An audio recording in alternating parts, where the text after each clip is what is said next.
नमस्कार, मैं हूं आपके साथ मनीषा चौधरी और आप देख रहे हैं हमारा खास कार्यक्रम ज्योतिष समाधान। शादी के बंधन में बंधने वाले जोड़े एक दूसरे का जीवन भर साथ निभाने का वादा करते हैं, लेकिन कई बार ऐसा भी देखा गया है कि शादी के तुरंत ही बाद जोड़े अलग हो जाते हैं।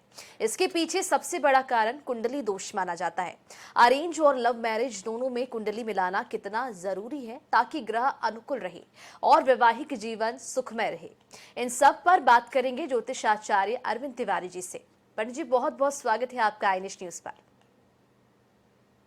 तो चलिए बिना किसी देरी के कार्यक्रम की शुरुआत कर लेते हैं।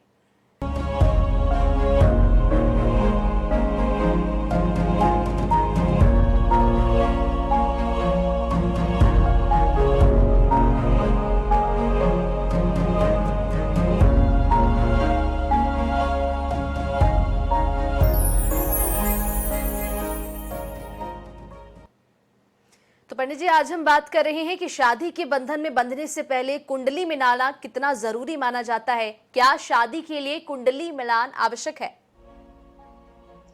बिल्कुल। और INH 24/7 के सभी दर्शकों को मेरा बहुत बहुत नमस्कार। जो भी दर्शक हमारे इस प्रोग्राम को विभिन्न प्लेटफॉर्म से देख पा रहे हैं, उन सभी को भी मेरा बहुत बहुत नमस्कार।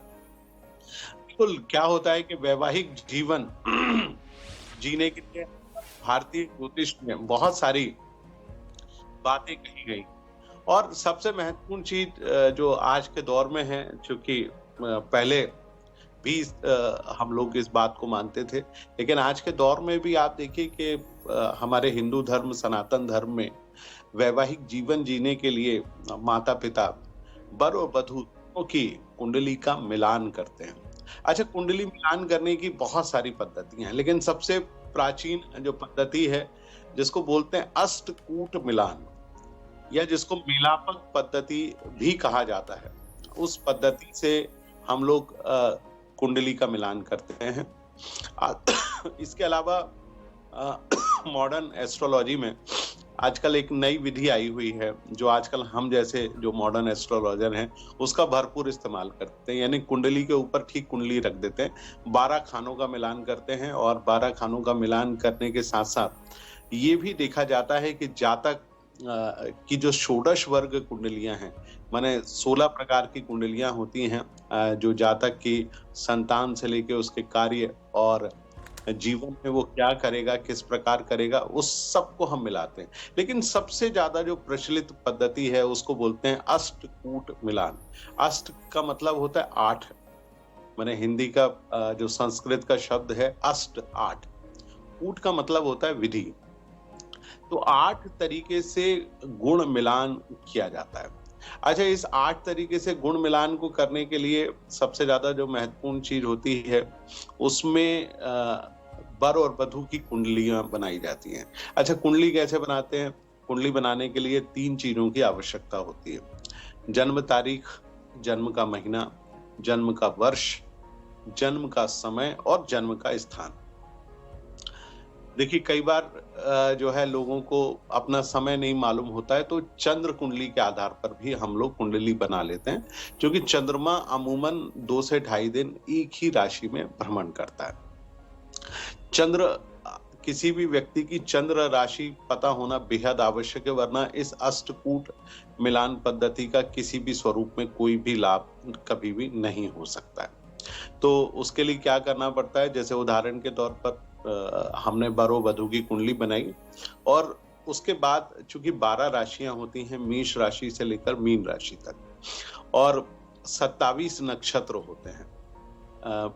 यानी शुरुआत होती है अश्विनी से और समापन होता है रेवती नक्षत्र पर। एक और 28वां नक्षत्र होता है अभिजीत, वो किसी भी राशि के लिए नहीं दिया गया, इसलिए वो आता नहीं है। इसलिए टोटल 27 नक्षत्रों की ही हम लोग बात करते हैं। अब जातक का नक्षत्र आपको पता लग गया, जातक की राशि पता लग गई, तो वर और वधू की कुंडलियों को सामने रखकर हम उनका 8 तरीके से गुण निकालते हैं। तो सबसे पहले क्या आता है? सबसे पहले आता है वर्ण। जो हमारे यहाँ वर्ण का मतलब होता है, स्वभाव का होता है। 4 ही प्रकार के होते हैं: ब्राह्मण, क्षत्रिय, वैश्य और शूद्र। तो 4 प्रकार के होते हैं जिनसे स्वभाव का पता लगता है। और उसके कारण यदि सारी चीजें ठीक है तो फिर हम आगे बढ़ते हैं। जी उसके बाद आता है वश्य। जी पंडित जी, इस बीच एक कॉलर हमारे साथ जुड़ चुके हैं, पंजाब से राजीव नाम है इनका। राजीव, अपनी जन्म तारीख बताइए, जन्म तिथि, समय और जन्म स्थान बताइए।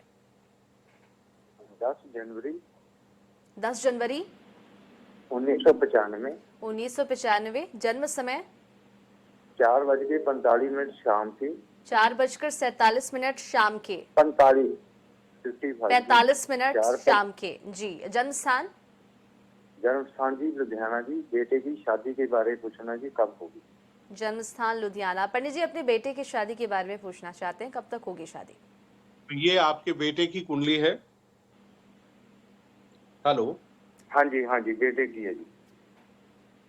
चलिए, बेटे की कुंडली कुछ ऐसी बनती है। मिथुन लग्न और मेष राशि की जन्म कुंडली है। आपके बेटे का जन्म नक्षत्र है भरणी का प्रथम चरण है और उसके ऊपर इस समय महादशा चल रही है चंद्रमा की, और चंद्रमा में केतु का अंतर चल रहा है जो कि 5 अप्रैल 2025 तक चलेगा। इसके बाद शुक्र का प्रत्यांतर आएगा लगभग 1.5 वर्ष के लिए, यानी 5 अप्रैल 2025 से 4/12/2026 तक आपके बेटे के ऊपर चंद्रमा में शुक्र चलेगा जो उसके विवाह का कारक होगा।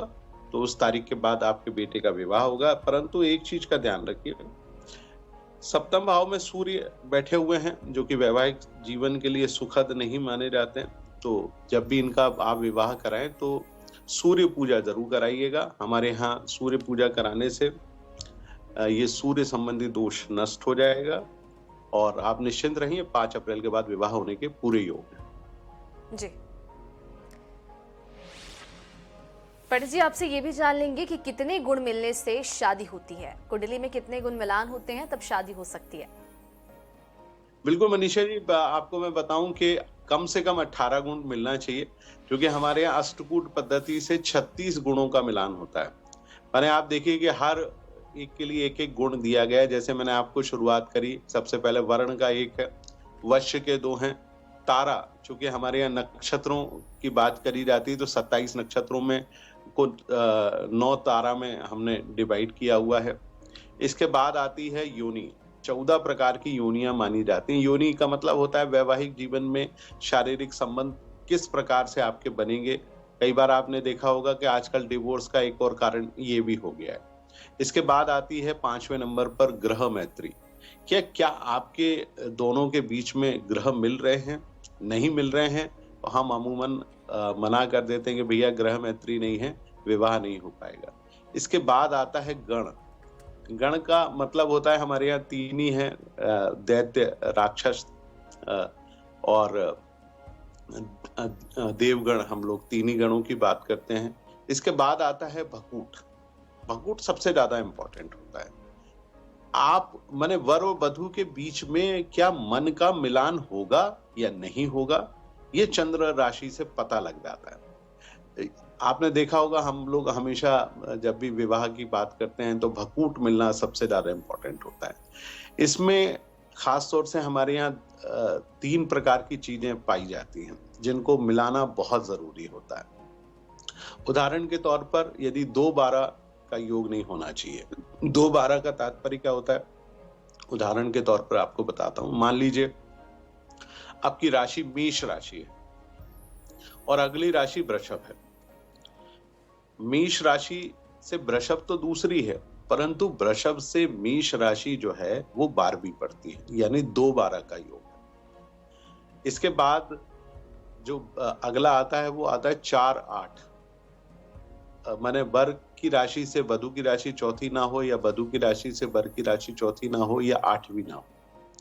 यदि ये होता है तो भी आपस में मिलान नहीं होता, यानी दोनों के मनों का मिलान नहीं होता। देखिए, हम विवाह किस लिए कर रहे हैं? विवाह इसलिए कर रहे हैं कि वर और वधु दोनों के बीच में मन का मिलान हो। जब भी वर घर पे जाए या वधु घर पे जाए तो दोनों के बीच में अत्यधिक प्रेम हो, दोनों एक दूसरे से गले मिलें, प्रेम करें, भोजन करें। हर प्रकार के जो सांसारिक जीवन है, शारीरिक संबंध है, हर प्रकार का मिलान होना चाहिए। तो उसमें भकूट का होना बहुत जरूरी। इसमें जैसे मैंने 4-8 कहा, इसमें नहीं होती है विवाह। इसके अलावा एक और सबसे ज्यादा जो खराब चीज होती है, इसको बोलते हैं षडाष्टक, यानी 6 और 8 का योग। उदाहरण के तौर पर जैसे हम मेष राशि से ही गिन लेते हैं, तो मेष राशि से जो छठी राशि होगी वो कौन सी होगी? कन्या, यानी षडाष्टक, यानी छठी राशि, और उससे आप गिनेंगे तो वो होगी 8वीं राशि। माने 6-8 का जो संबंध है वो कतई नहीं होना चाहिए। यदि 6 और 8 का संबंध है तो हम विवाह नहीं करते। एक और हमारे यहाँ इसी में भक्कूट में देखा जाता है नवम पंचम। नवम पंचम भी नहीं होना चाहिए। नवम पंचम भी बड़ा घातक होता है। अब नवम पंचम यदि होगा तब भी जातक और जातिका यानी वर और वधू के बीच में वैवाहिक संबंधों में बहुत खटास हमेशा बनी रहती है। इसके बाद आती है 8वां जो होता है जिसको हम बोलते हैं नाड़ी। नाड़ी का तात्पर्य हमारे यहाँ वंश परंपरा से भी है, कुल परंपरा से भी है। नाड़ी 3 ही प्रकार की होती हैं जिनको बोलते हैं आदि, मध्य और अंत्य नाड़ी। नाड़ी दोष सबसे ज्यादा महत्वपूर्ण दोष होता है, क्योंकि संतान उत्पत्ति में नाड़ी दोष की सबसे बड़ी भूमिका होती है। भाई आपका विवाह हुआ, विवाह होने के बाद यदि आप अपने परिवार को ही आगे नहीं बढ़ा पा रहे हैं तो बहुत परेशानी है। आपने देखा होगा आजकल के विवाह में कई बार संतान ही नहीं होती है। बरसों बरस तक बहुत सारे जो वर और वधू हैं वो कई जगह घूमते रहते हैं, परेशान होते रहते हैं। नाड़ी दोष, नाड़ी दोष के अलावा एक और चीज हमारे यहाँ जो सबसे ज्यादा इम्पोर्टेंट होती है वो होता है गोत्र। एक सगोत्रीय विवाह नहीं करना चाहिए। गोत्र का मतलब है कि एक ही परंपरा, एक ही वंश कुल परंपरा में आपका जन्म हुआ है। तो आप देखेंगे कि हमेशा पूछा जाता है कि भाई आप किस गोत्र के जातक हैं। हमारे यहाँ हम लोग सभी जो भी सनातन धर्म के जितने भी लोग हैं वो 8 ऋषियों की संतान माने गए हैं। तो 8 ऋषियों के अपने अपने गोत्र हैं, उनके भी उपगोत्र हैं। तो अलग अलग वर्ण, अलग अलग जाति, अलग अलग समाज में अलग अलग गोत्र की परंपरा है।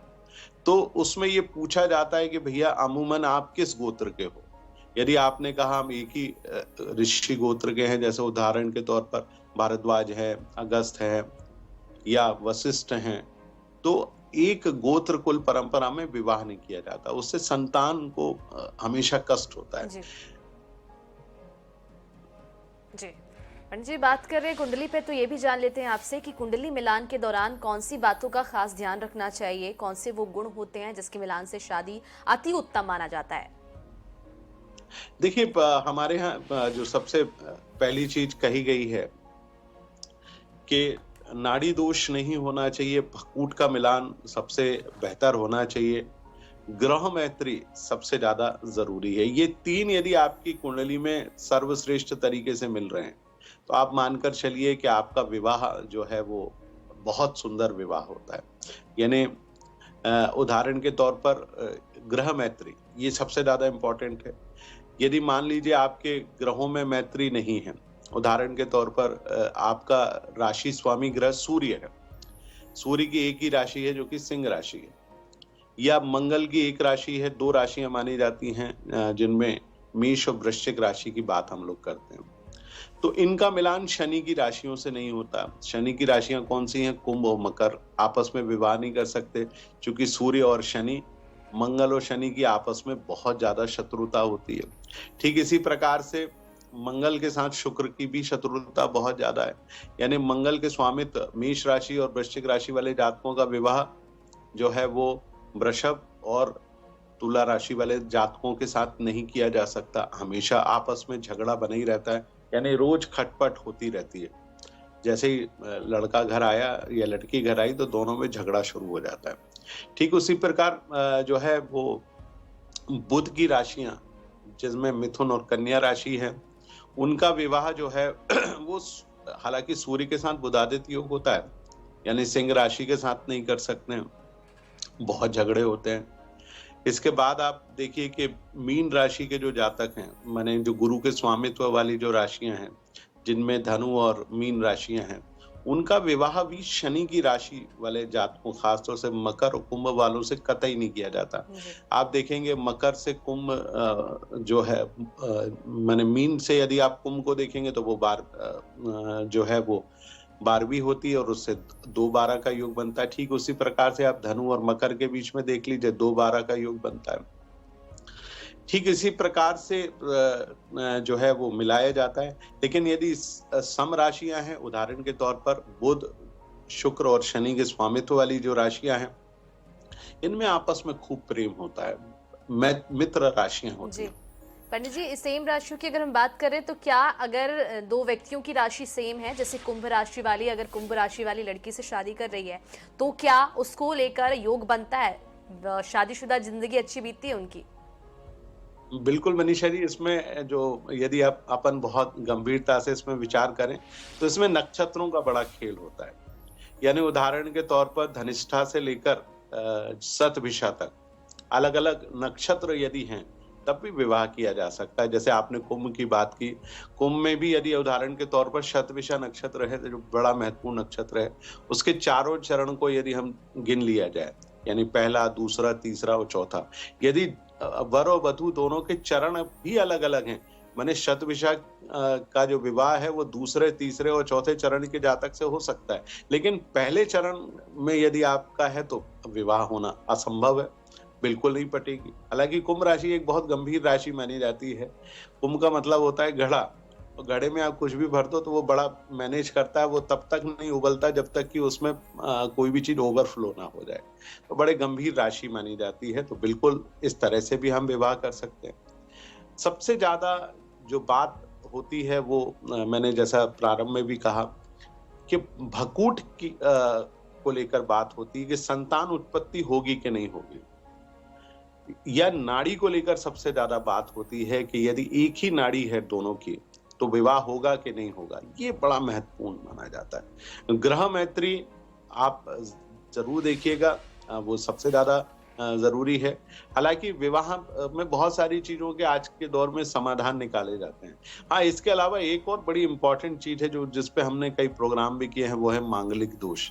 अष्टकूट पद्धति के साथ साथ मांगलिक दोष की बात भी हमेशा करी जाती है कि मंगल नहीं होना चाहिए। मान लीजिए अष्टकूट तरीके से आपकी कुंडली तो मिल गई, आपने मिला भी ली, 18 से 36 गुणों के बीच में गुण भी मिल गए, लेकिन यदि मंगल है तो फिर विवाह नहीं हो पाएगा। तो ये भी अपने आप में बड़ा महत्वपूर्ण है।